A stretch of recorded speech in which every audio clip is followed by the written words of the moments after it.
Good afternoon, everyone. On behalf of the ISO, I'd like to welcome you to the extended day-ahead market congestion revenue allocation stakeholder meeting. My name is Christina Guimera, representing ISO Stakeholder Affairs. If you'd like to ask a question via WebEx during the meeting, please open the participant and chat panels on the bottom right. If you're dialed into the meeting, you can press *3 on your device. And you may also send your questions in via chat to all panelists. If you're in person, please raise your hand or name placard to speak. And please remember to unmute your mic when speaking. And for all participating, please state your name and affiliation first before making a comment. And just a reminder that this call is being recorded for informational and convenience purposes only. Any related transcription should not be reprinted without ISO permission. Please keep your comments professional and respectful. And please also remember to silence your phones if you're here in the room with us. We welcome and look forward to your engagement and participation in today's meeting. So with that, I'll turn things over to Joanne Serena, our Vice President of Stakeholder Engagement and Customer Experience, to get us started. Thanks, Christina, and good afternoon, everyone. Thank you for joining us today. I know we don't have a lot of participation here in the room. We've got a loyal attendee. I guess our brownies didn't attract enough folks, but I know we've got a lot of people online, more than 90, and so we appreciate everybody joining us today, and I hope everyone had a really nice Memorial Day weekend. So just to start things off, I think all of you are familiar with our panelists who have sort of been through all of since the beginning of the stakeholder process. But just by way of introduction, I have with me Milos Bosanak. He's our Regional Markets Sector Manager. He's been involved with the EDAM market design. James Lynn, Principal Market Settlement Design. He's our EDAM settlements expert. John Anders is here as well, our Deputy General Counsel, involved in the EDAM tariff. And then online, we do have George Angelides, our Executive Principal of Power Systems. And I think you're all very familiar with these experts who will be continuing the conversation today. And today we are going to be focused on the third iteration of the proposal that has in large part been further refined by all of your comments and feedback, resulting in today's revised draft final proposal. And we really appreciate all of the feedback and engagement of stakeholders from the beginning of this initiative and throughout the entire process. It's been greatly recognized and greatly appreciated. So in terms of today's agenda, on the next slide, since we've spent a lot of time already in the previous iterations going through the background and the details behind the congestion revenue allocation process and design, we're just going to touch very briefly on some background material just to level set everybody, and then provide an overview of the feedback that we have received so far that has resulted in today's revised draft final proposal. Then we're going to walk through the proposal and the changes in this revision. We'll take a short break, and then later in the afternoon, we're going to talk further about the design evolution of EDAM and our vision there, and the near-term year one enhancements that are outlined in the proposal. And we'll wrap up with some final Q&A and next steps. So that's today's agenda. Next slide.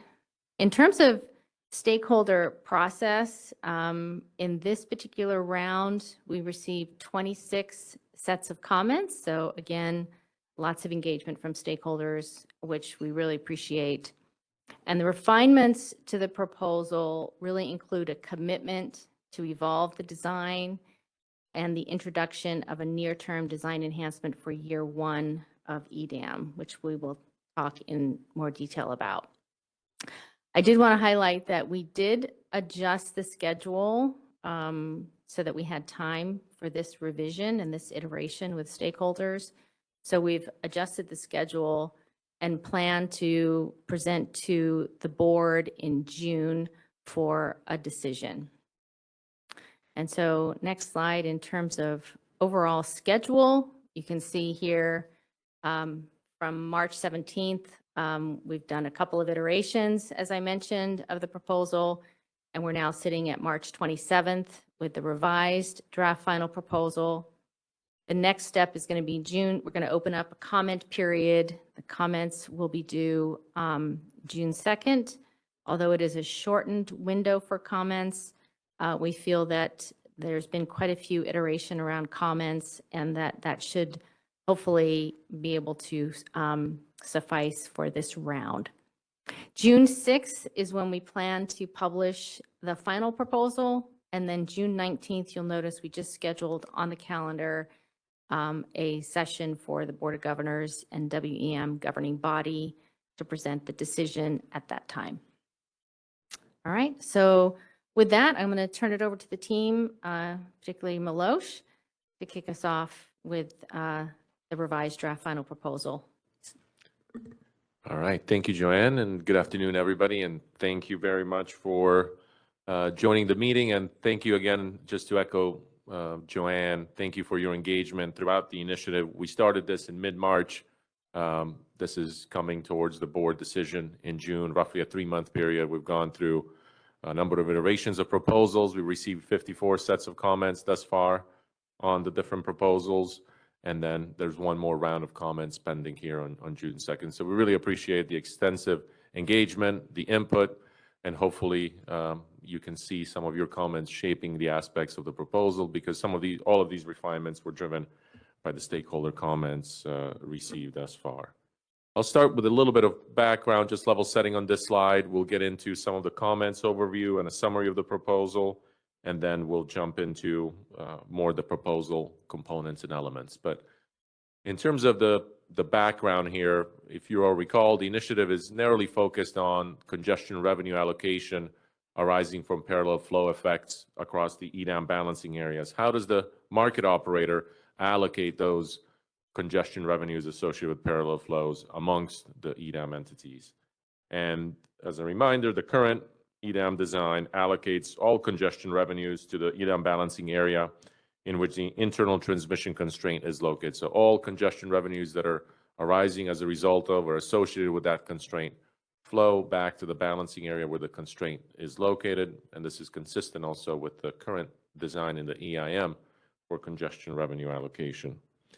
The EDAM balancing area, once it's allocated the congestion revenues by the market operator, that EDAM balancing areas then further sub-allocates those congestion revenues to its transmission customers under the terms of its open access transmission tariff. We go to the next slide. So just to highlight some of the changes from the draft final to the revised draft final proposal, there's a section in the paper on this as well, but the substantive design for how parallel congestion revenues associated with parallel flows are allocated, the substantive design hasn't changed from the draft final proposal. What has changed is, or what's evolved is some of the revisions and refinements and clarifications associated with some of the associated elements of the proposal, which is some additional discussion and clarification on the effects of the proposal on the CAISO balancing area in particular, which has congestion revenue rights in response to some of the comments. Another area is that we've provided some additional refinements to the process and the timelines associated with the transition or the continued evolution of the design that would consider both near-term and long-term enhancements or a long-term design through a stakeholder process. And we'll touch on that as well as we get through the slides later. And then I think the third category of either refinements or clarification deals with the more commitment to a near-term enhancement that stakeholders supported in their last set of comments. But that near-term enhancement would also seek to reduce some of the self-scheduling incentives or mitigate some of those impacts, as that was a concern from stakeholders. And so we'll touch on all of these as we go through the slides, but did want to highlight again that the substantive aspect for how those congestion revenues with parallel flow effects, that did not change from the draft final proposal. So if we go to the next slide, just a bit of a summary then on the substantive aspect of the proposal to how are those congestion revenues allocated. And internal congestion revenues, those are that accrue within a balancing area as a result of an internal transmission constraint. Those internal congestion revenues continue to be allocated to the EDAM balancing area where that constraint is located. And this is consistent with the FERC approved design. If a constraint is in Pacificor, the congestion revenues that accrue within Pacificor associated with that internal constraint stay with Pacificor, for example. Parallel flow congestion revenues are then under this proposal are allocated to the balancing area where the congestion revenues are collected for the exercise of eligible firm point-to-point and NITS transmission rights that are associated with balanced self-schedules. So this is the element of the proposal and the narrow scope that is being changed by this proposal or through this initiative, that those parallel flow congestion revenues associated with that exercise of firm out transmission rights through self-schedules remains with the balancing area where those revenues accrued and where those exercises of transmission rights were submitted. And this is the aspect that hasn't changed with the revised draft final proposal. This is consistent with what we put out in the prior version of the draft final proposal. And then finally, any remaining parallel flow congestion revenues after, consistent with the bullet above, after these have been allocated for the self-schedule exercise of the OAT rights, any remaining parallel flow congestion revenues would be then allocated back to the balancing area where the transmission constraint is located. And this is also consistent with the current FERC approved design. I think this can all be summarized in effect to say that the congestion revenues flow back to the balancing area where the constraint is located, except with this middle bullet, the parallel flow congestion revenues associated with the exercise of OAT transmission rights through those self-schedules. We go to the next slide. I'll go through a couple more slides once I convey these concepts, and then we can pause for questions. I do want to provide a bit of an overview of some of the key stakeholder comment themes that we've heard that have shaped the revisions to the draft final proposal. One of them is related to self-schedule incentive and the economic bidding enhancement, but a large number of stakeholders that submitted comments, they continued to express the concern with potential self-schedule incentives under the proposal, that parties may be incented to self-schedule to effectively obtain a congestion hedge. And stakeholders suggested or supported mechanisms for incenting economic bidding and supporting efficient dispatch. And one of those, or the main one that was highlighted in the comments, is what we introduced briefly in the draft final proposal, but was allocation of these parallel flow congestion revenues associated with economic bids or self-schedules based on cleared market schedules. And we'll talk about that a bit later. But this was one area of concern, is the self-scheduling incentive and what can be done to mitigate that effect and mitigate some of those impacts and contextualize the magnitude of impact. Another theme in the stakeholder comments was continued suggestions and refinements that stakeholders pointed to regarding the continued design evolution and transition to a long-term design. So stakeholders really wanted some additional clarification as to how the ISO will engage with stakeholders to evolve the design and commit to a prompt engagement on development of a long-term solution to congestion revenue allocation. And we provide, in response to those comments, some additional refinements to that timeline and to that process, seeking to express to stakeholders that, the design that we put in place today is not a design that's going to linger in perpetuity, but that there is a plan and a process in place to continue to engage, to evolve the design with stakeholder input. And then another key area I wanted to call out was a number of commenters focused on seeking to understand the effects of the proposal on the CAISO balancing area in particular, recognizing that the CAISO does not offer point-to-point or NITS transmission rights, but rather has CRRs, congestion revenue rights. And a number of parties wanted to better understand what's the effect of the proposal on CRRs and any effects potentially on CRR revenue sufficiency. And we'll touch on that as well as we go through aspects of this presentation. There were a number of other comments as well, but I think these are the key themes that permeated. There were a number of parties as well that suggested continue to look at potential direct settlement of congestion revenues down the line. And I think we provided some suggestions that this can be looked at down the line if prioritized through the stakeholder initiative process. It has wider implications for the designs, but it's something that we're not closing the door to, and we can certainly evaluate with stakeholders.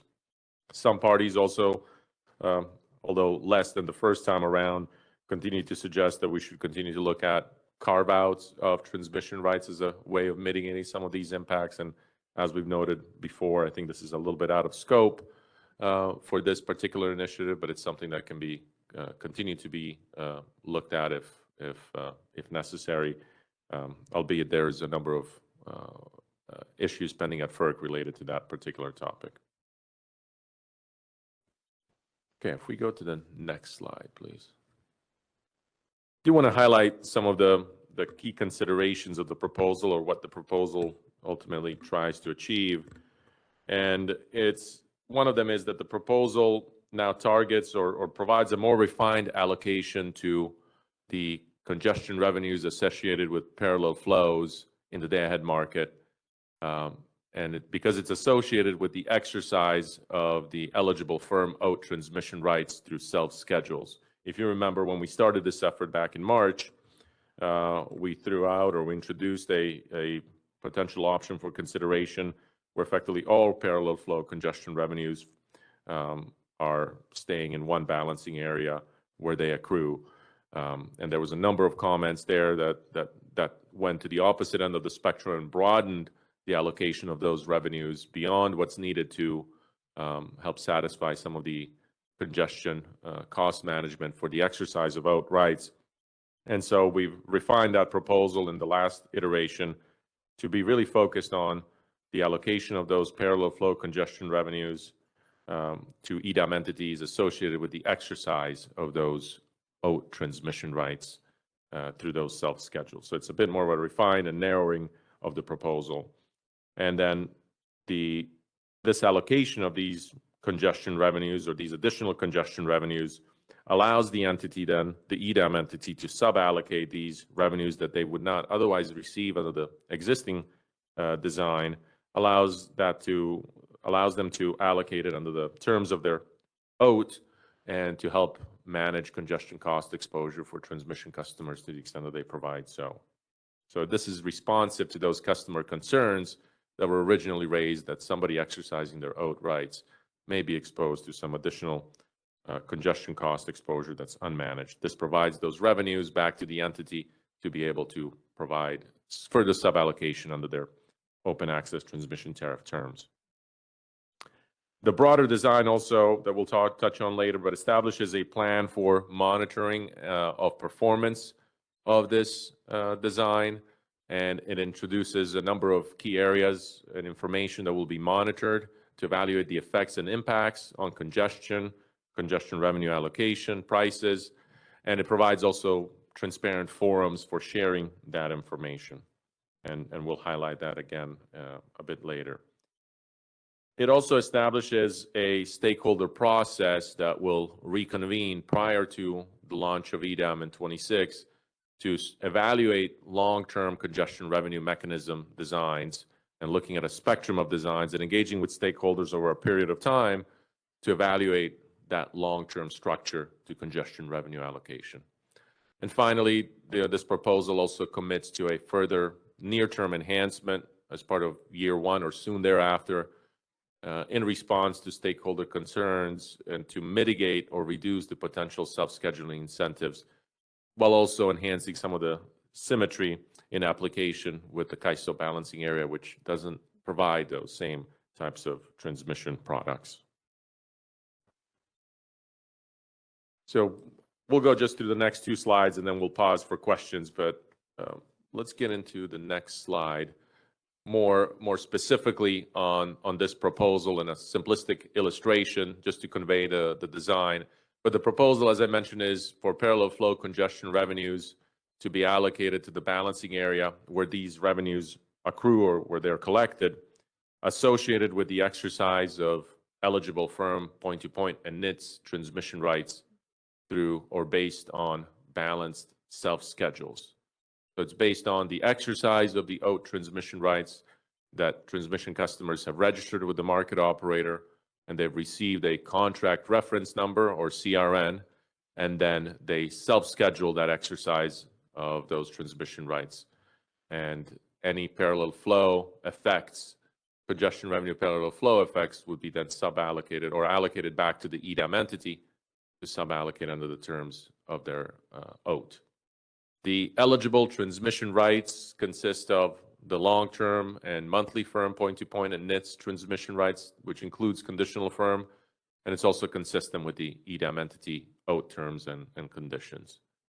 Any remaining parallel flow congestion revenues after these allocations have been made associated with the exercise of the transmission rights, any remaining parallel flow congestion revenues that accrue in a balancing area as a result of a constraint in a neighboring balancing area, those remaining parallel flow congestion revenues flow back to the EDAM entity where the transmission constraint is located.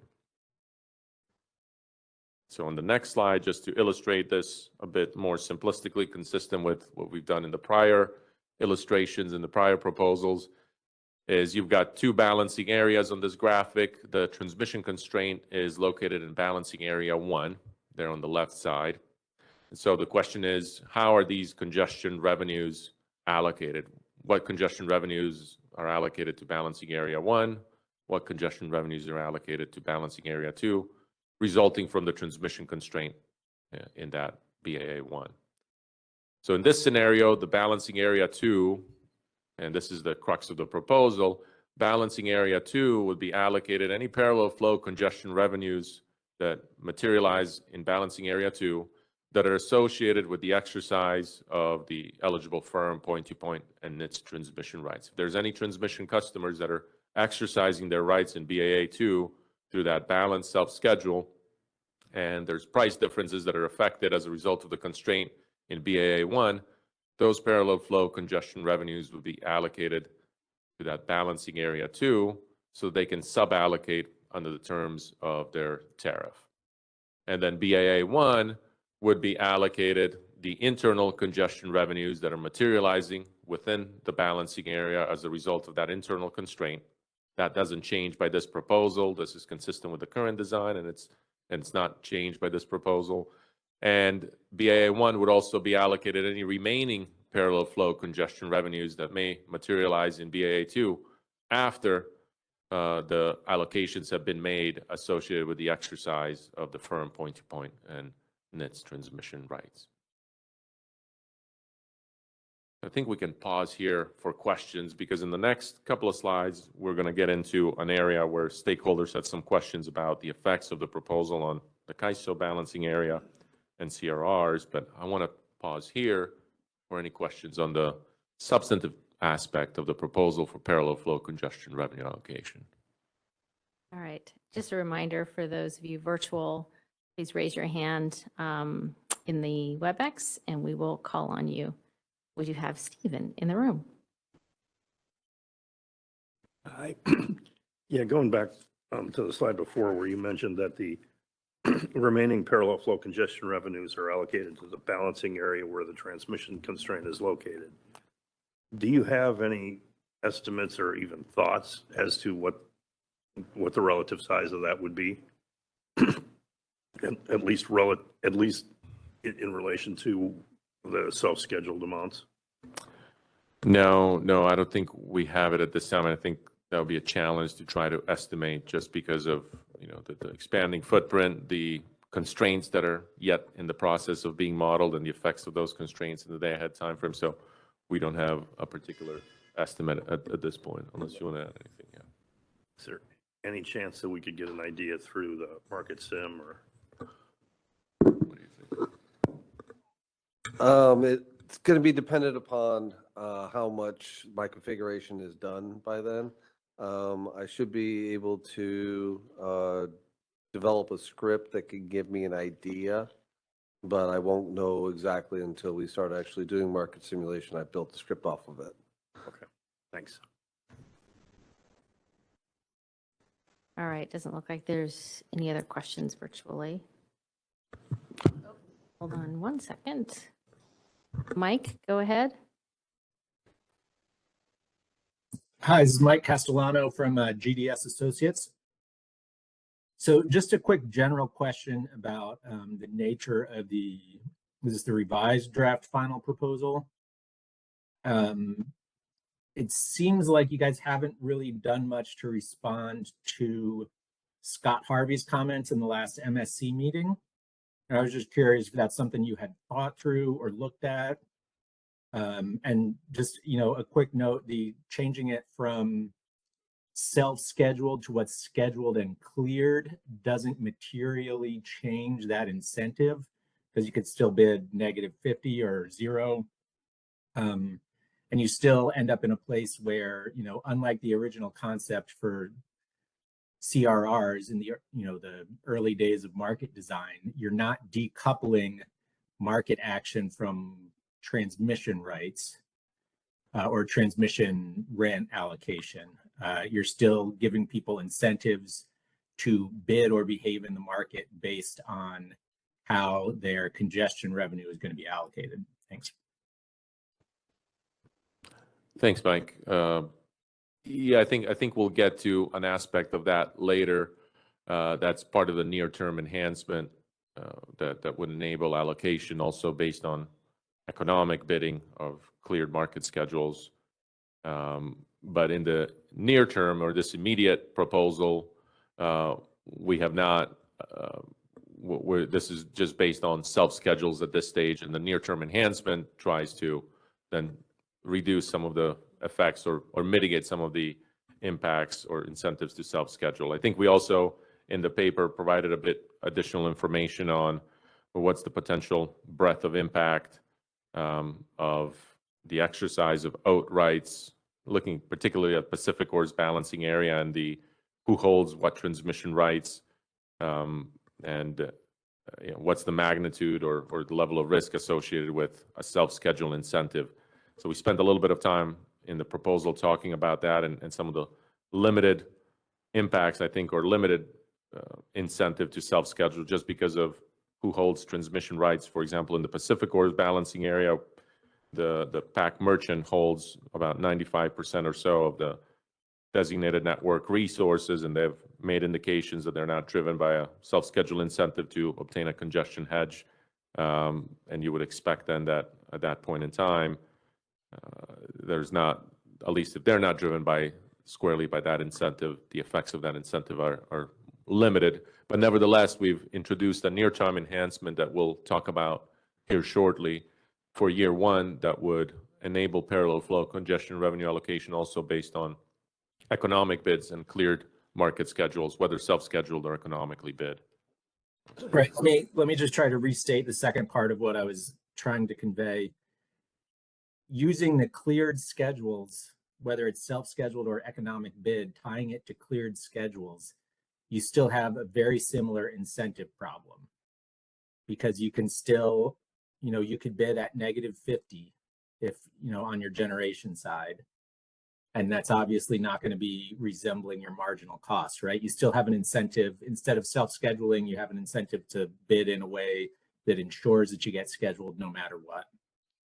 So I guess my question is, have you guys thought about sort of the next step of how do we actually decouple the market results from the transmission revenue allocation, which I think is the sort of incentive decoupling behind the original design for CRRs? Thanks.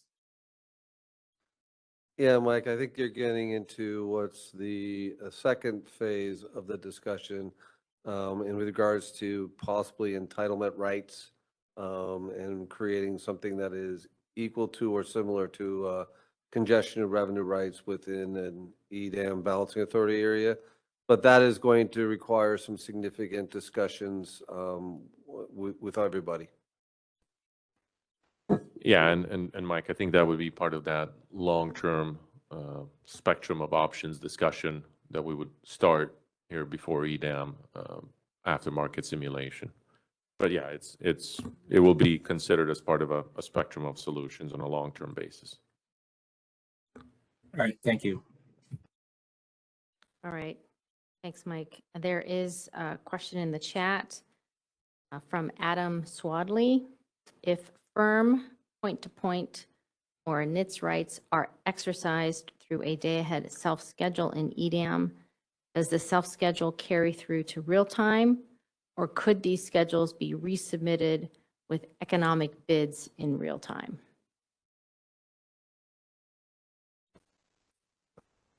Yeah, I mean, I think this is limited to day ahead, and so in real time, parties could potentially make adjustments to those schedules if necessary. The self-schedules would be resubmitted in real time. Is that right? So during the last Economic MSC bids. meeting, Yeah, sorry, James, I cut you over. This is George. Go ahead. no, during the last MSC meeting, the discussion point came up as to whether or not this hedge is only applying to the day ahead self-schedule, or if it applies all the way through to meter. It's applying only to the day ahead self-schedule, so that implies there isn't a requirement to self-schedule this in real time. You can economically bid it, and then you won't have any hedge provided to you in real time. So just to clarify about CRN self-schedule, what James said is absolutely correct, but just a clarification that we do not, in our cyber system, roll CRN self-schedules from the day ahead to real time. If nothing is submitted by the participant, a regular self-schedule will be generated in real time for it. And if the participant submits a new bid, it could be a self-schedule with a CRN, but in case of the odd, that won't be very useful. Or it could be an economic bid, and this is what James was saying, and folks. Thanks, George. All right.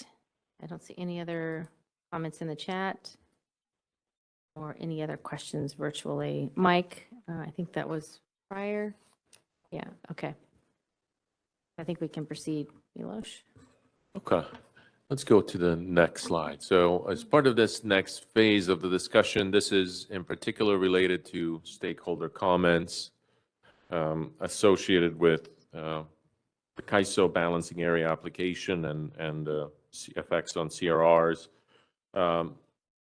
As I've noted, the CAISO balancing area doesn't offer point-to-point or NITS transmission products as much of the EDAM entities do. And this is an inherent difference between the CAISO balancing area and the other EDAM entities that operate under the OAT and provide different types of transmission service products across different timeframes. There's an inherent lack of comparability in this respect. In turn, the CAISO does make transmission capability available in both its day ahead and real-time market timeframes, and administers the allocation and auction of congestion revenue rights at different source and sink locations across both an annual and a monthly timeframe that enable parties then to acquire these and to manage the congestion cost exposure. What that means is then that for the CAISO balancing area, at the onset of the EDAM under this proposal, there's not a mirrored application of retention of parallel flow congestion revenues for the external constraints that are located in another EDAM balancing area associated with self-scheduled uses or a subset of those transmission rights. There's not really a parallel or a proxy for the CAISO that can be created in this respect just by looking at a limited subset of transmission rights that are self-scheduled. These congestion revenues would not flow back to the CAISO balancing account for funding CRRs. The forthcoming or in the future near-term enhancement that we'll touch on a bit later will look to resolve this comparability or asymmetry by, and we'll touch on it a bit later, but it will then allow the CAISO, based on that near-term enhancement, to retain parallel flow congestion revenues materializing in its balancing area as a result of an external constraint to satisfy CRRs that may be affected by that constraint. But that's not the case yet at this particular onset because of that difference in the transmission products that are offered and the subset of products that apply for this, for the parallel flow congestion revenue allocation. If we go to the next slide. I think, though, it's important to contextualize this in how some of these effects are mitigated within the CAISO balancing area. For one, the CAISO balancing area under this proposal would receive any residual parallel flow congestion revenues that materialize in another EDAM balancing area associated with a constraint in the CAISO. And these residual congestion revenues would flow back to the CAISO after there's been an accounting for the exercise of firm point-to-point or NITS transmission rights in the neighboring system. We expect this to be a sizable amount across any of the areas that there will be residual or remaining parallel flow congestion revenues that will flow back to each area, but some portion will remain with that balancing area to the extent that there's an exercise of those rights.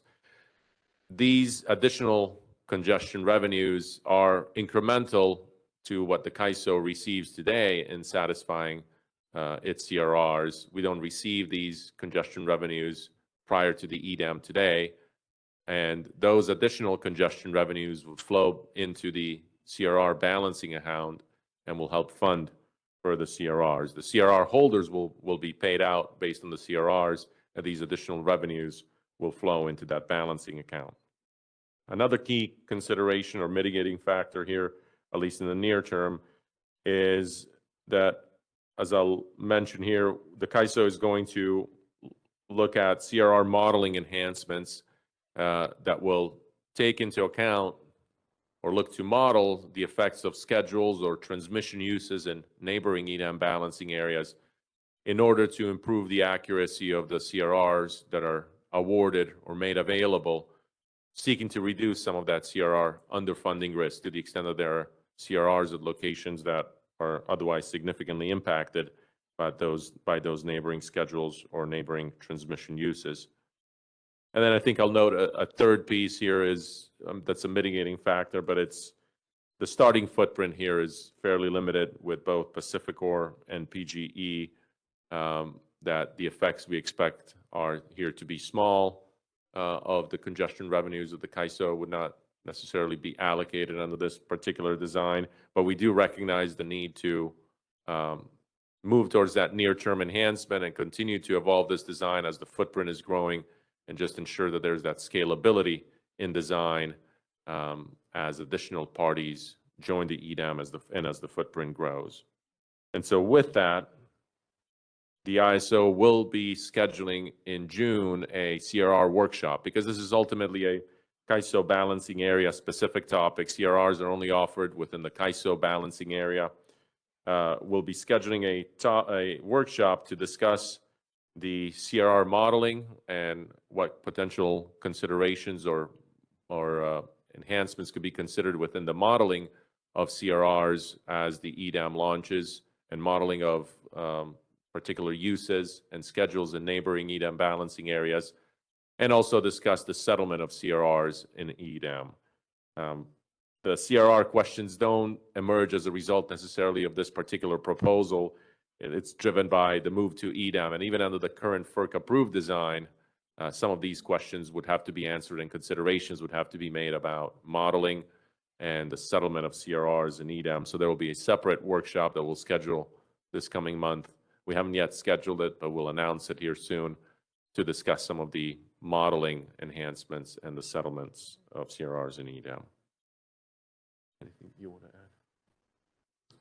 Yeah, so here we want to pause for questions as well on the CRR topic before moving on. I think we've got Alan. Alan, would you like to go first?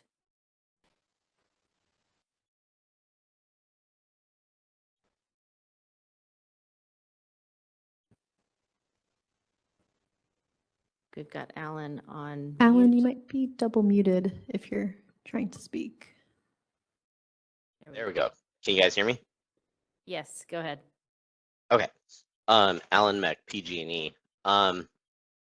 So I think that maybe I had misunderstood the draft final proposal. It was my understanding that ETCs and TORs would be getting sort of the reciprocal treatment of this congestion revenue allocation. But I guess that's not the case, right? Just want to make sure that I'm understanding that first before I ask my question. Hey, Alan, no, they are. What's going to happen is ETCs and TORs are going to get the, I'm going to put the air quotes if you like, the perfect hedge for congestion from their source of sink. It is going to be performed by the ISO settlement system. So it'll already be accounted for prior to applying this particular element of the OAT transaction. Okay, so who's paying that though? Because don't ETCs and TORs already get the perfect hedge? And that, from what I understand, that money just comes out of California's load, right? For day ahead, today, yes. In the future, with EDAM, it's going to come out of each balancing authority area's congestion offset based upon the congestion associated with that constraint of that balancing authority area. So if I have a ETC TOR that's going from a source to sink that has $6 associated with ISO constraints, $4 from Pacific Course constraints, it's going to receive the $10 perfect hedge. The $6 will come out of the ISO congestion balancing account before applying CRRs. And then the $4 will come out of Pacific Corp's congestion offset account. So each balancing authority area is going to account for its portion of the constraints impact on those ETC TORs. I see. Okay. Well, And that the same actually thing's going answers. to, and the same thing's going to apply for EDM BAA's legacy ETC TORs as well, contracts. Okay. Okay, I think that answers my second question as well. Thank you. You're welcome. Thanks, Alan. All right, Callie? Hi, it's Callie Wells with WPTF. Quick question on this June CR workshop. So obviously there's a CR effort underway right now, and within that there's been discussion about improvements to the CR model to, better reflect loop flows. Do you envision this June CR workshop to be under the umbrella of the current initiative, or are we now going to possibly have two different policy efforts talking about essentially the same topic? No, good question, Callie. I think the workshop will be separate from the initiative, focused squarely on EDAM.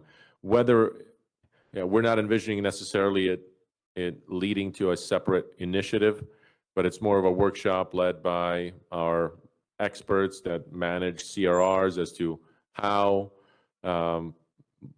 how the CRR process could model some of the EDAM transactions or EDAM schedules or uses on the neighboring EDAM system. Whether, depending on feedback and input and discussion there, it leads to some policy considerations. I think at that point in time, we'll see, do we need to weave it in with that CRR initiative or somewhere else? But at this point in time, we're looking at just having a separate workshop from the CRR effort that's focused on, are there any modeling enhancements needed as a result of EDAM in modeling those schedules and effects of transactions on the neighboring system on the CAISO?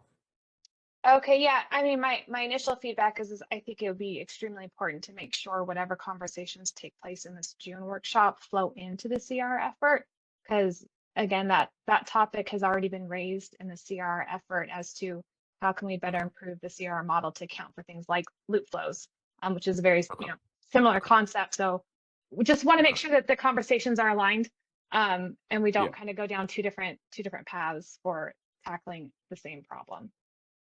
No, thank you, Callie. Thank you for flagging that. Thank you. Yeah, thanks, Callie, for that feedback, take that into consideration. So Steve in the room. Yeah, this is Steve Keen from Edison. One of the questions, you said you're looking at how these issues may change the way that CRRs are allocated and calculated. Is there going to be a similar effort to see how, like, the OAT transmission estimates and how the various BAAs perform their OAT sales and to, look basically at the same thing to make sure that they're taking account of these loop flow congestion in a similar manner? No, good question, Steve. I don't think we were thinking of imposing that kind of requirement, but I think some of that would inherently be looked at as we delve into the next set of workshops and stakeholder working groups on the effects and what kind of alternatives we need to look at for a longer term design or additional near term enhancements. I think we would look at it as part of that. Are there any effects or impacts or need to look at continued OAT sales and the treatment of continued OAT sales within those discussions? But we're not thinking of anything that we would require as part of this June discussion for the CRRs on the CAISO effect. Okay, I mean, that goes back to, I guess in a sense, this goes back to questions that we've raised and others have raised in the comments, that allowing continued OAT sales with this going forward may be problematic. And, there may be reasons to essentially maybe grandfather, I think would be the right term, to, existing OAT sales. I know that there were some parties that suggested that in the comments, that, this treatment should be limited to that, and anybody buying or contracting for a firm transmission after that should basically be aware of this and be taking it into their calculations and getting that transmission. Yeah. No, appreciate that perspective. I think we see the CRRs a little bit different in they're not necessarily conferring transmission rights as a limited amount that's allocated. So I think it's right for the CAISO to look at how our CRR allocations, do they need to be adjusted in any way? I think in terms of the OAT rights discussion, I think we spent a little bit of time on this in the paper as well, but I think it's a fair question to ask as we delve into these next set of discussions on, is there any kind of differentiating treatment for different types of OAT rights? Is there, especially if you go down the path of entitlements, how is that affected? And I think it's also a two-way street in a little bit that, I think it would require consideration as well of the CAISO. And as loads grow and additional transmission capability is being made available, what's the effect of that on other systems as well? So I think it's a bit of a broader discussion that would need to be considered within that next set of the discussions in the long-term design, depending on which pathway we go or what design options we're looking at. Are we looking at entitlements? Are we looking at grandfathering? Are we looking at movement to CRRs or something akin to that? But that's a fair question that I think will need to be looked at as we get into this next phase of discussion. Okay, there are a lot of other questions that come up at that point. Just thinking looking forward, there's going to be one transmission line that could conceivably have both CRRs and OAT transmission sales on it, and that's I can't remember what it's called. It's the one that goes up to Idaho, I think, or Wyoming, where part of it's going to be owned by Nevada Energy, where if they sold a part of that off, it would be an OAT sale. And part of it's going to be, I believe, owned by the CAISO, or CAISO is going to control it. And those would be CRRs. So you're potentially going to have competing transmission sales on the same line. And I'm just, that just occurred to me, but it's like in my mind I haven't wrapped my mind around how that's going to work and what the possible implications with that are. Is that something, have you thought about that already, or? Yeah, we're looking at SWIP North now. That's the one you're referring to. And yes, you do have some of the rights are the ISO, and we will potentially map or model those rights inside the ISO. And so therefore you can only do CRRs up to a specific capability of our transmission rights. And then Nevada's transmission rights would be in their balancing authority area. And so they would limit on their sales. You can't sell across.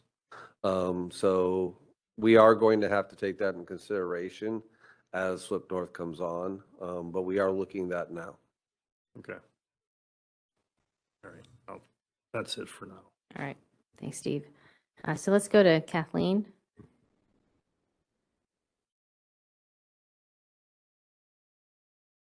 Great, thanks. Kathleen Colbert from Vistra. Can you hear me? Yes, go ahead. Okay, excellent. Yeah, thanks for the discussion so far. I actually just wanted to revisit some of the your discussion with Callie real quick.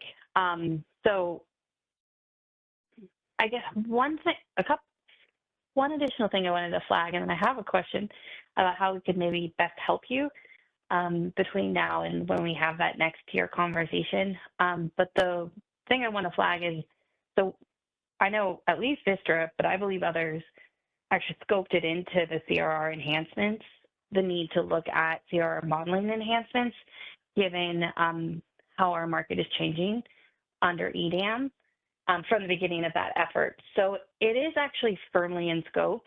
And I know we've already had one conversation because I was giving some of my own feedback of the scope I was hoping we were going to be looking at in the CRR enhancements effort around that. My scope's more about the actual CRR model and then outage reporting as well as loop flow and kind of thinking about how transfer flows versus loop flows, like digging into those details. So those are the 3 scope areas I know have been flagged. I know we discussed the outage reporting one at great length, so that there should be a recording for that. So my question for you is, I'm hoping if you're not aware that we've already had a couple stakeholder conversations, would it be useful for me to send you the YouTube videos for the specific meetings with the timestamps? Like what would be most useful for you to kind of refresh, get this you aligned with what we have been doing there? Yeah. No, that's a fair point, Kathleen. Let us go back and think about, we were trying not to disrupt the pace of that effort and where it stands by having this separate workshop just focused on this particular topic. And then I think we would determine how to best weave it in with everything that's going on. But that's a fair point. Let us go back internally and look at how we may want to bring this out in June, whether in context of that CRR initiative or a separate discrete workshop on this, and then figure out where it fits. But fair point. I think we can. Yeah, and I think we got a couple of happy if, options that we can pursue. Yeah. Yeah, if you would prefer, if you want to do a comment, a soft comment tool thing, and ask people to kind of send to you what we've already communicated in that effort, whatever is the best process-wise. I did just want to give a little extra oomph to. We have had discussions. I know we had a pretty fulsome one on the outage reporting need, which is a huge issue. So that one, we can revisit it, or we can just make sure we get you the recording. So just let me know what works for you. Happy to help. Thank you. No, appreciate it. Yeah, I'll circle back again with the internal team on this. But that's a fair ask. Let us see if we can, we'll talk more internally and see if we can weave it in within that discussion or something separate with more the modeling team. But thank you. I recognize the ask and recognize that there's a bit of overlap. Let us go back and figure out the scope of that June meeting, and we'll announce it here fairly soon. Great. Thanks, Kathleen, for the suggestion and the offer. Appreciate it. All right, so just one last question in the chat. This is in reference to previous response regarding who pays the ETC's TORs for congestion on non-CAISO constraints. And the question is that for the draft final proposal or the near-term changes in a year? James, did you want to answer that? So it's not a change. It's part, the application of ETC tours is part of the EDAM framework and is not part of this draft final proposal or any element of this proposal. As to who pays for it, any ETC tour is paid to the financial SC of the transaction. That'll come from the BAA where that constraint is reside. It reduces the congestion offset of that BAA before we allocate it to the appropriate entity, or if it's the ISO, include it in the CR balancing account. Thanks, James. All right. I don't see any other hands or questions in the chat. So moving on. Okay, let's go to the next slide. So this is something that's been, I think, constant throughout the different iterations of the proposal on this effort, but just wanted to clarify again, and this is something that's been supported by stakeholders that have commented on this aspect, but that the proposal here is limited to the day-ahead market. It's not applicable in the real time. In the real-time market, congestion revenues will continue to be allocated as they are today in the EIM. They flow back to where the constraint is located, and so this proposal today is limited to the day-ahead market. And particularly the reasons for that is that we're trying to minimize the effects on EIM and other EIM participants as the EDAM launches, and the unique structure that's been in place in the EIM with the unique features of participation in the EIM. And also, I think that the concept just that the desire and the drive here has been for providing enough congestion revenues to be able to provide congestion cost protection for transmission customers that are exercising their own rights. And so the application here in the day-ahead market is consistent with that traditional application of congestion hedges mechanisms in other markets that apply in the day-ahead market only. So this proposal overall is applicable in the day-ahead and not the real-time market. Okay, if we go to the next slide. So we'll start on this section, and then a bit later we'll take a quick little break. But I do want to start in this next section talking about the design evolution. We've talked about now the substance of the mechanical proposal for how parallel flow congestion revenues are allocated. This next section talks about how we're going to monitor the effects of that proposal, provide transparency in it, but more importantly, how we're going to continue to engage in shaping any near-term enhancements, as well as developing a long-term design through a collaborative stakeholder process. There were a number of comments from stakeholders on this topic, and we certainly appreciate it, and they've shaped continued refinements to this aspect of the proposal.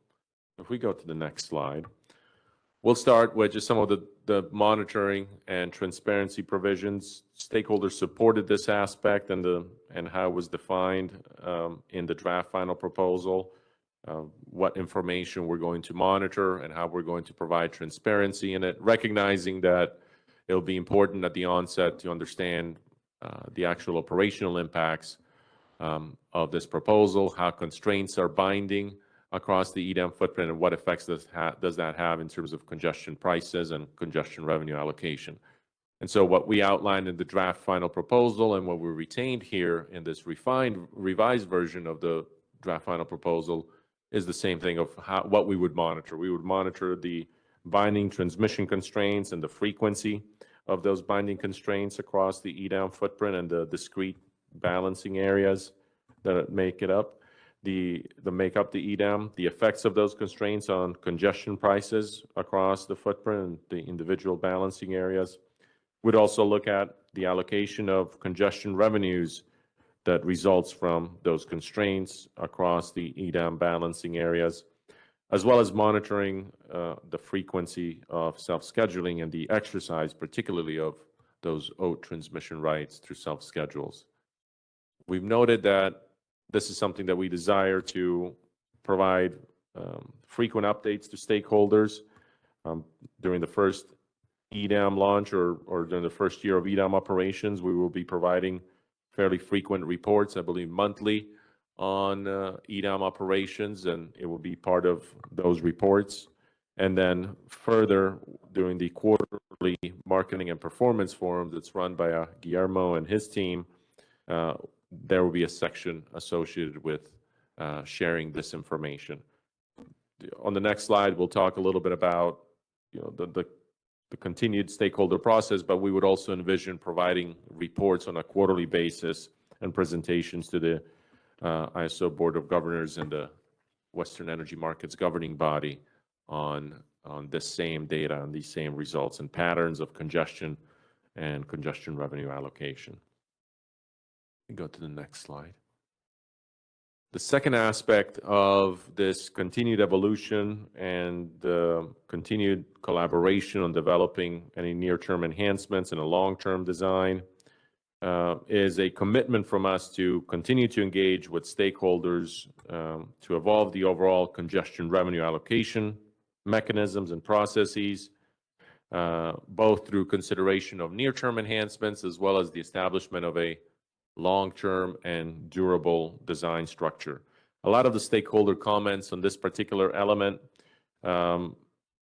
recognize that this design needed to evolve, but also that there's a concern that we just don't linger with what's in place or what we put in place at the onset, that it doesn't become by default a long-term design. And so we've heard you on that, and I think as I'll cover over the next couple of slides, we'll outline the commitment to continue to engage with you and through a stakeholder process over a defined period of time to evolve this design. As a starting point, we'll reinitiate the stakeholder working groups prior to EDAM launch in 2026, and we would reconvene the stakeholders to continue the substantive discussions on this particular topic. We would launch those working groups after EDAM market simulation, so after the turn of the year. I think market simulation is slated for September through the end of December, so January, so at some point after January, and informed potentially by certain information from market simulation. I think that will give us the information that we need to relaunch these working groups and consider near-term enhancements and start also discussion on a long-term design. We would then start through these iterative meetings that are focused on both that near-term enhancement as well as a long-term design. I envision that we can have a single meeting that is parsed out into two sections, or have a couple of sub-elements to this initiative, one that has a working group discussion on the near-term enhancement, while also a separate one that is concurrently looking at a long-term design and starting the discussions on that topic, including principles and an evaluation of potential options, spectrum of options for a long-term structure. If we go to the next slide.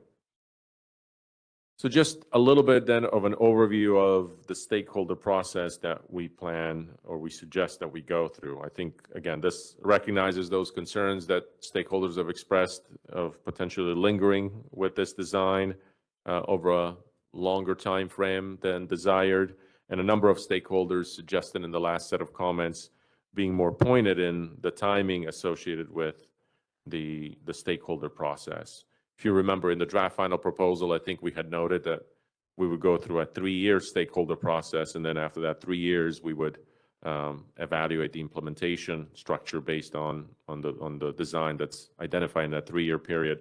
Where we find that further here in response to the stakeholder comments that suggested a shorter time frame to give that confidence that this is going to be prioritized and a focus of both stakeholders and the ISO. And so we've identified that we would conduct a stakeholder process over a 12 to 24-month period, starting after that EDAM market simulation in early 2026, to go through that stakeholder process and allow room for evaluation of not only that near-term enhancement that we're committed to, that I'll mention in a couple of slides, but also focused on that long-term design, working with stakeholders to evaluate a spectrum of options and effects, including looking at principles, which is something that stakeholders have highlighted throughout a number of their comments on the iterations of the proposal. During that 12 to 24-month period, we would conduct or provide quarterly updates to the ISO Board of Governors and the Western Energy Markets governing body on the status of the initiative, including associated monitoring of the congestion data that we talked about on the prior slide. What is the data showing, the operational experience, as well as providing an update on the different design options or alternatives that are being considered within that stakeholder process and the implementation implications of the different designs, because more complex designs may mean a longer time frame for implementation. But ultimately, throughout this stakeholder process, it would culminate by that 24-month period, if not earlier, with a presentation of a formal proposal for decision to the governing entity in place at the time on that long-term structure of the design. And the reason we noted as well the 12 to 24-month period is that once we get into these discussions, particularly looking at a long-term design, it will be challenging discussions with a number of different options that need to be carefully vetted. So we wanted to allow room for that dialogue, but we certainly, if we don't need the full 24 months, if there's coalescence around a particular design, that can be done well before that 24-month period. Implementation is the other aspect here as well that I know is of interest to us as well as stakeholders. When would, whatever results from this long-term process, when would that be implemented? And we would target to implement within that third year of EDAM operations. Like I said, we would provide those updates to the ISO Board of Governors and the Western Energy Markets governing body on a quarterly basis to keep them apprised of the implementation needs and the implementation structure, depending on the different options that are on the table. Some may be more complex than others. Some may require more time to establish than others. And that can be a consideration as we go through this process. Ultimately, the implementation will depend on that complexity of the design, but we are targeting, if we go through this process and throughout it, we consider the implementation needs across that 12 to 24-month period, we can get ahead of some of these aspects and look to slate implementation so that we can be ready within that third year of EDAM operations to implement that design. Okay, I think let me pause here and take some questions. I think this covers kind of that stakeholder process aspect. And then on the next section, we'll talk about the near-term enhancement, but let's open it up for questions. So Steve, go ahead. Steve Keen from Edison. It's not so much a question, maybe, but with the monitoring information. So this is back on slide 19. When you talk about the magnitude and frequency of self-scheduling to exercise firm volt rights, can you also add like the type of volt rights that are being used, whether it's point-to-point, NITs, firm, conditional firm?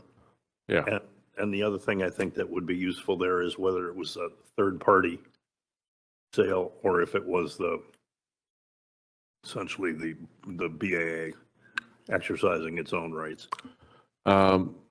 James, to what extent do we have the ability to track based on CRNs and distinguish if it's point-to-point or NITs? Or okay, that's good.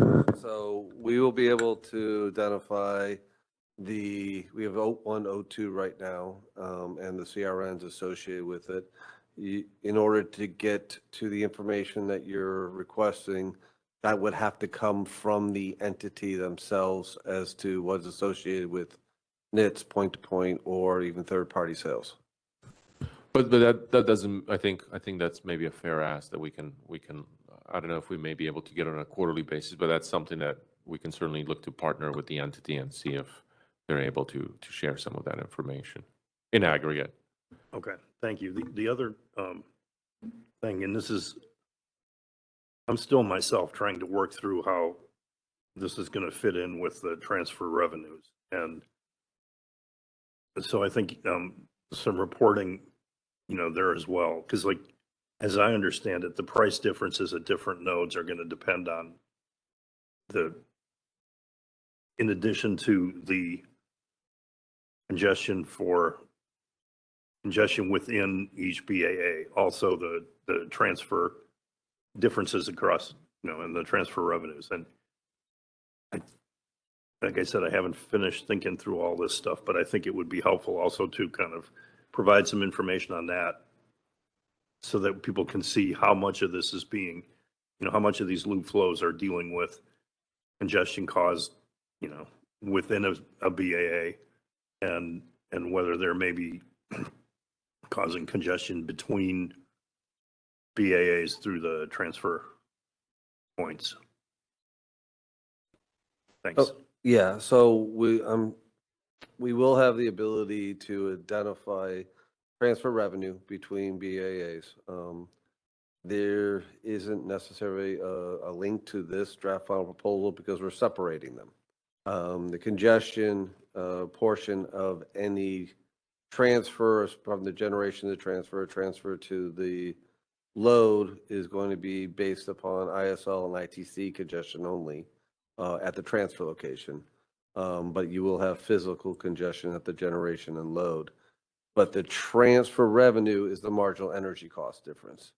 So it will be distinguishable as to what portion is congestion revenue versus transfer revenue. But this proposal isn't going to change the transfer revenue calculation or distribution. I understand. I was just asking to get an idea of the relative sizes of these two. Appreciate that, and we could do that. Yeah. That's a good suggestion, kind of to enhance on that page 19, maybe a report out on transfer revenues as well. Okay. Yeah, that's a fair ask. Yeah, we can do that. Yep. We'll note it, I think, in the next iteration of the proposal, in the final one. Yeah, we'll capture that. All right. Callie? Hi, it's Callie Wells with WPTF. I have a question, and I wasn't quite sure if this was the appropriate section to ask, but so feel free to defer. In our comments, we had suggested that the CAISO actively engage in the various EDM OAT filing processes to help kind of guide consistency and make sure that there's, the translation between what the conversations are going on here and how that ultimately shows up in those filing processes. I didn't see a reaction in the paper, and I could have easily missed it. So I was curious if the CAISO thought about whether or not they are going to engage in those OAT filing processes. Yeah, no, a great question, and we are. I mean, we've commented both in the Pacific Core as well as the Portland General OAT proceedings. We're following those closely, as well as any forthcoming entities. We take a look at the different provisions and map them out to the CAISO tariff and ensure that there's consistency there, or there's not an inconsistency in terms of provisions and how the EDAM tariff is interpreted in those OATs. So we will continue to engage in that. And we're also following and participating where we can and where we're invited in some of the public meetings and business practice development sessions. So we're paying attention to that. And I recognize a number of folks, including yourself, suggested comments on that. And we'll make sure that we're engaging in that, especially now as Pacific Core and Portland ramp up some of those discussions, at least following it and be able to provide any kind of input or questions where we can help. But that was a very good suggestion, and we appreciate that input. I don't know, John, if you want to add anything else on your end. Okay.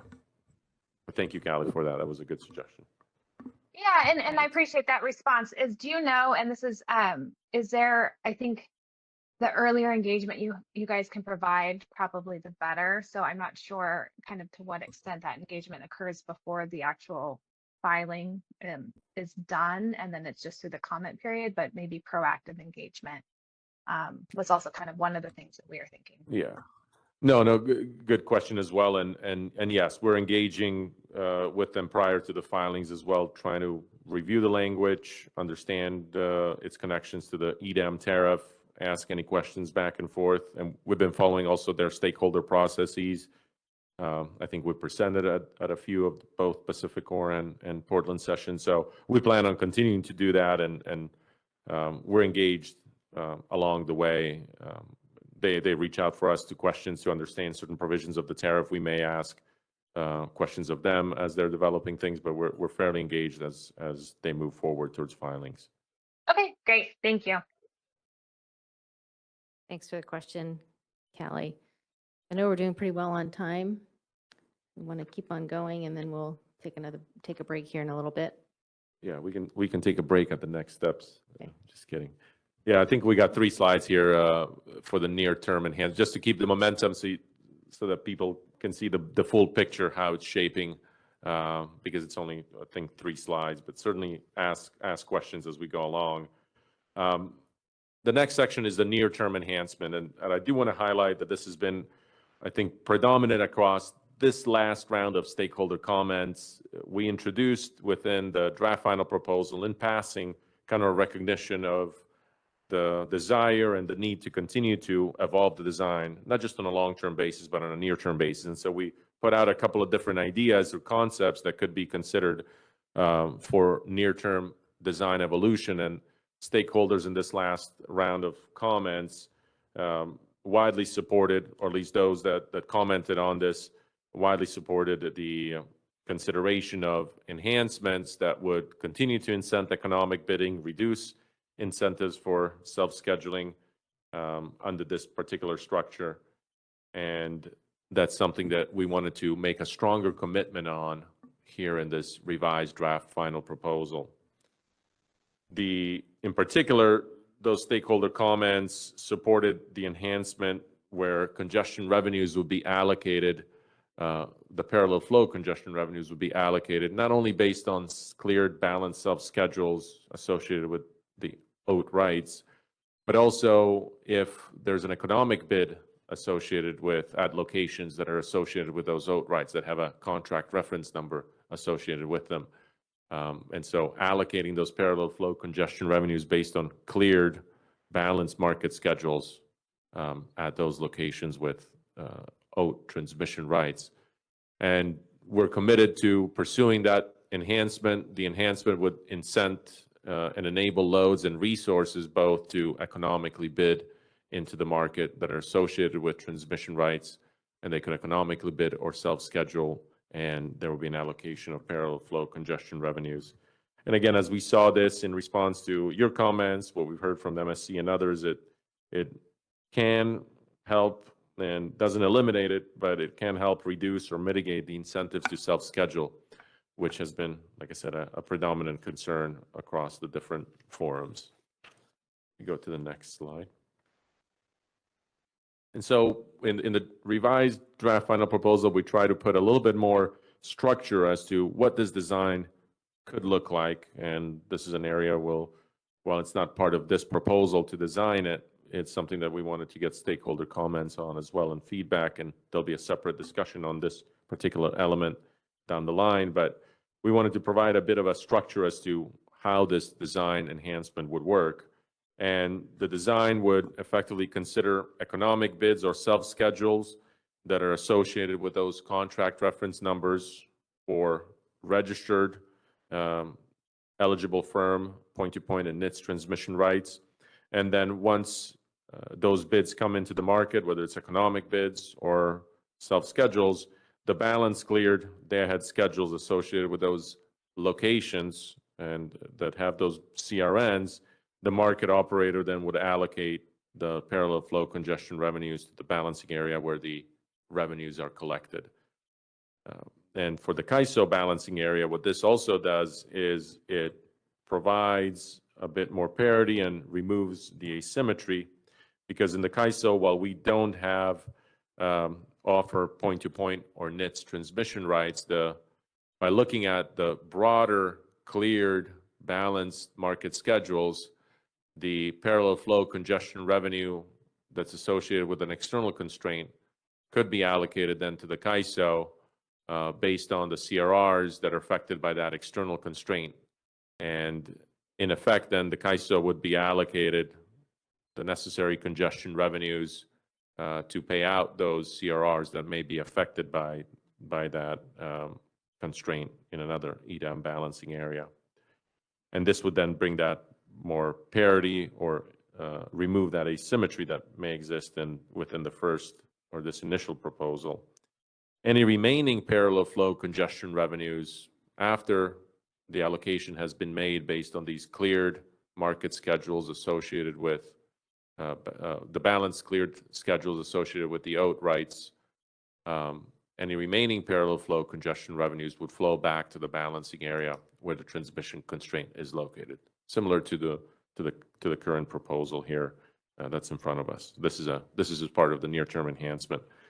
Another important piece of this near-term enhancement would be that this would also apply to resources effectively and/or loads associated with TORs or transmission ownership rights or ETCs or legacy transmission rights in EDAM areas, in that those would no longer need to be necessarily self-scheduled to exercise those, but they could also economically bid at those locations and receive that more direct congestion revenue allocation. And this, I think, would also provide some more flexibility in terms of economic bidding within the CAISO, but also other balancing areas where those generators could economically bid, even if they're associated with those legacy arrangements, and then receive a more direct allocation from the market operator for the congestion revenues. If we go to the next slide. So in order to consider this near-term enhancement, the ISO is then committed to reconvening those working groups, as I mentioned earlier, prior to the launch of EDAM, after market simulation in the early part of next year, to discuss this near-term enhancement design in order to help shape a formal proposal. We've looked to outline it and describe it, and I think that's the major structure of the proposal is in the revised draft final proposal that we put in, the last section of the paper, to give you a sense of how this enhancement would work. But we would then look to re-engage to be able to structure a formal proposal on this particular element. And then the enhancement would be implemented to the extent that it's approved by the board and the Western Energy Markets governing body. It will be implemented within year one or soon thereafter, year one of EDAM operations in 2027. We already started scoping that out. Just timing doesn't allow it for EDAM operations, but we started thinking about what this could look like. And it's something that we would then look to slate there in 2027 for implementation to the extent that stakeholders support it, and it's something that's approved by the governing entity. The additional time here then allows us the opportunity to refine that design, make sure stakeholders have a clear picture of the full structure of how this would work and how it acts and builds upon this particular proposal that would be in place at the launch of EDAM, how this enhancement builds upon it. And then it enables us also additional runway and time to be able to work on implementation, enable market simulation for this particular element, and allow stakeholders to test out the functionality. Let me pause here on this near-term enhancement and see if there are any questions at this point. All right. Steve, go ahead. Steve Keen, Edison. I'm thinking about the bidding. Do there have to be bids on both sides, or could you bid the generator and just put the load in? So yeah, you could self-schedule the load and put an economic bid at the generator, but then the only congestion hedge they're going to get is what clears between the generator to that load. Right. Okay. And I guess the other question is just in the non-CAISO areas, since they're not going to have intertie bidding, do you have an idea, like, I don't know how much of the service actually is internal? I mean, the NIT service is probably internal, but the point-to-point, how much of that is internal to the BAA and how much of it is going to the interties? And if it's going to the interties, but they don't have intertie bidding, then they can't do that anyway, right? Yeah. I'm just wondering, you have any idea of what proportion of the situation that would cover? Yeah, no, good question, Steve. NIT's service is internal, and it's from imports to the load, but from the import point within the BA to load, and so it's designated or dedicated to serving load, and And the limitation there is that you can only use as much nits as your load.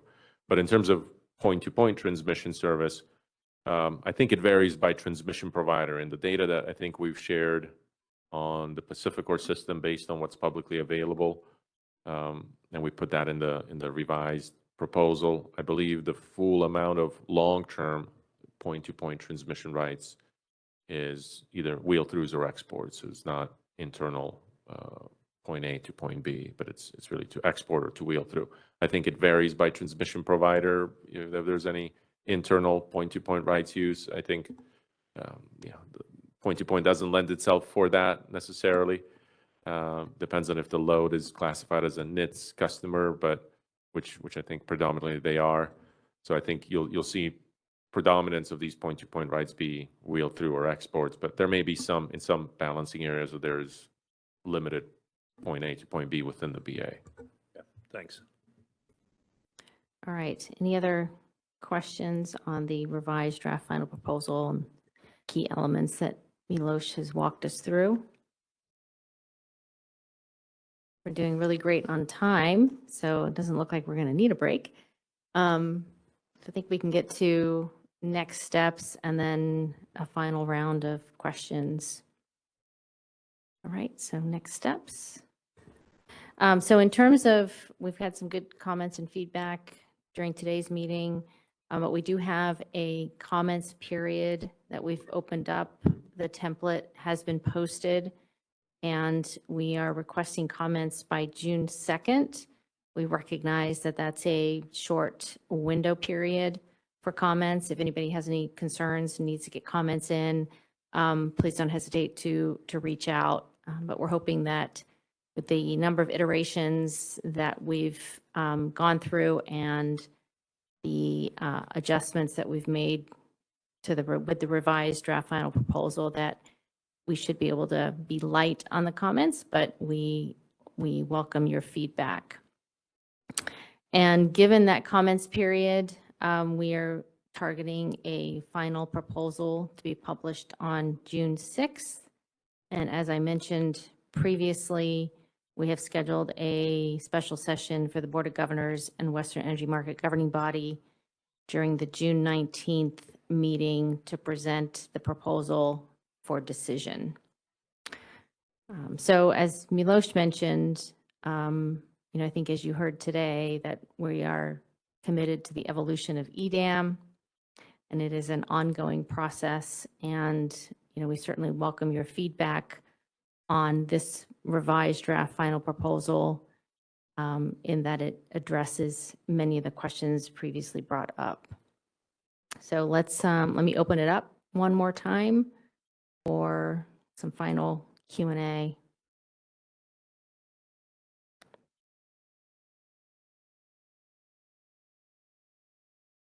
Any final comments from the panel, Miloš or James? No, just wanted again to extend our appreciation to stakeholders for sticking with us over this expedited 3-month or 2.5, it'll be 3 months by the time we go to the board. But if any questions come up as you're reviewing the proposal or follow up to this presentation that helps shape your comments, by all means, feel free to reach out to us. We'd be happy to engage on a phone call or exchange emails. We're open, so whenever anything comes up, feel free to reach out to us. Thanks, Miloš. And with that, I think we can conclude the meeting. I think we've finished quite a bit ahead of schedule. And again, thanks for everybody's participation in the entire process of this expedited initiative. We've really appreciated the stakeholder feedback and engagement. I know all of you are very busy, but we've made a lot of really good progress in a very short period of time, thanks to all of your participation. And with that, I will turn it back over to Christina to wrap things up. Thanks, Joanne. Now I just have a few announcements before we wrap up today. Here you can see some of the meetings taking place at the ISO this week. And here you can see trainings, market simulations, and business practice manual updates. And lastly, for insights into the ISO grid and market operations, be on the lookout for our Energy Matters blog, or you can always subscribe. And with that, we'd like to thank you so much for joining today's discussion. As a reminder, this meeting was recorded for informational and convenience purposes only. The video file will be posted on the initiative webpage. Thank you so much. We hope you have a wonderful rest of your day. Thank you, everybody.